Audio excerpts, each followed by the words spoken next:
जय श्री राधे। पूज्य श्री सद्गुरुदेव भगवान के चरणों में प्रणाम।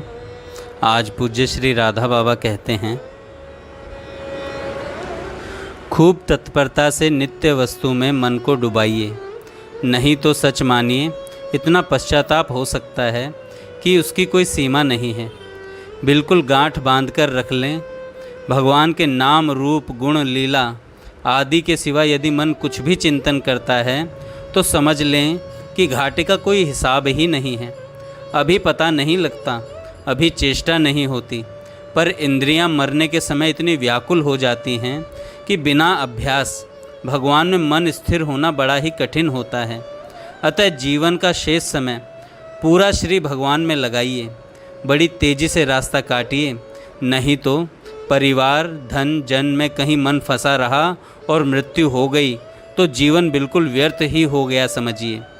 देखिए, एक भगवान ही ऐसे हैं जिनको पकड़ लेने पर फिर कभी किसी भी अवस्था में तनिक भी दुख नहीं होता। जो जितने अंश में भगवान को पकड़ लेता है उतने अंश में उसका दुख कम हो जाता है तथा पूरा पकड़ लेने पर दुख बिल्कुल नहीं रह जाता। अब आप देखें, लोग बेचारे कितने दुखी होते हैं।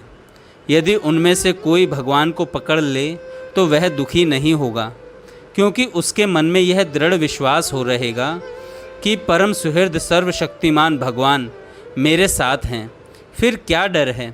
आप निश्चय समझिए, जो काम आपके लिए सर्वथा असंभव है, भगवान चाहें तो क्षण भर में उसे कर दे सकते हैं। उनके लिए कोई ऐसा काम नहीं है जिसे वे न कर सकें, केवल विश्वास चाहिए। एक कथा आती है, महाप्रभु श्री चैतन्य कीर्तन कर रहे थे श्रीवास जी के आंगन में।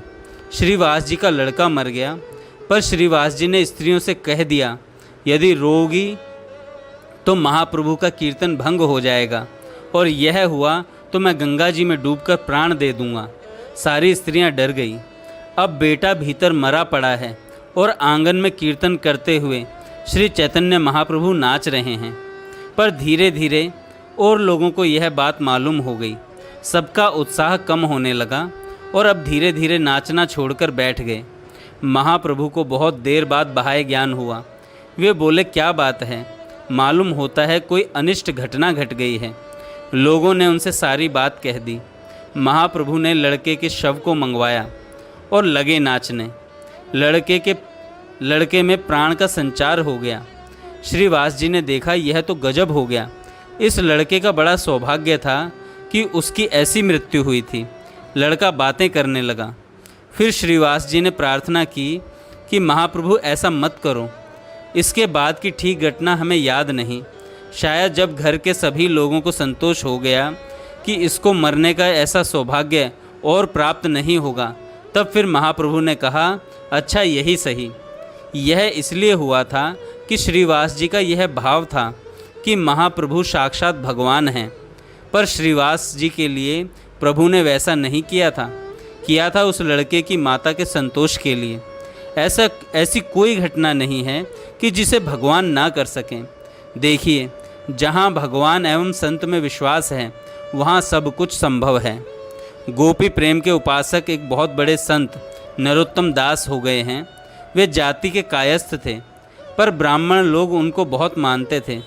इस पर ब्राह्मणों की एक बहुत बड़ी टोली ने उनका विरोध किया। बहुत से ब्राह्मण शिष्य भी थे। उन्हें बड़ा दुख हुआ। आखिर नरोत्तम दास जी की आयु समाप्त हुई।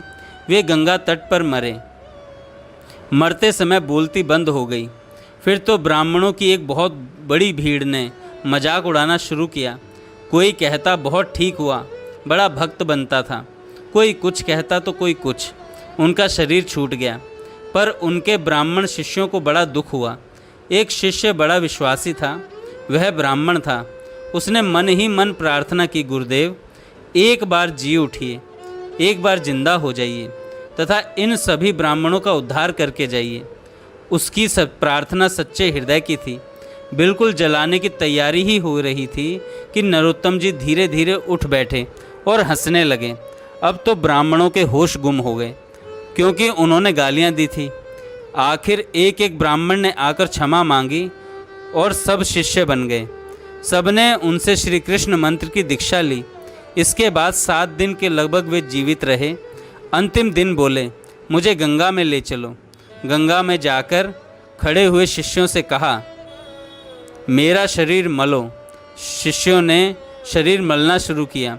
ऐसा मालूम हुआ मानो शरीर दूध का पुतला था, पानी में घुल गया। देखिए, 4 चीज़ें बिना श्रद्धा के भी काम देती हैं, नाम, धाम, लीला और संत। इसमें से किसी के साथ प्राणों की बाजी लगाकर जुड़ जाएं। नाम से जुड़े तो फिर ऐसा जुड़ जाए कि प्राण छूटें पर नाम नहीं छूटे।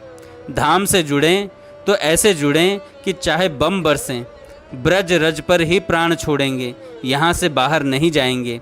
और लीला से जुड़ें तो ऐसे जुड़ें कि इस जगत को भूलकर, यहाँ तक कि चर्म चक्षु से भी हर जगह लीला ही लीला देखें। चौथा, संत से जुड़े तो ऐसा कि प्राण रहते तो संत से अलग होऊंगा नहीं, मुर्दा शरीर ही अलग होगा। ऐसा होने पर ही प्रिया प्रियतम की कृपा प्रकट होती है। जय श्री राधे। जय श्री राधे। पूज्य श्री सद्गुरु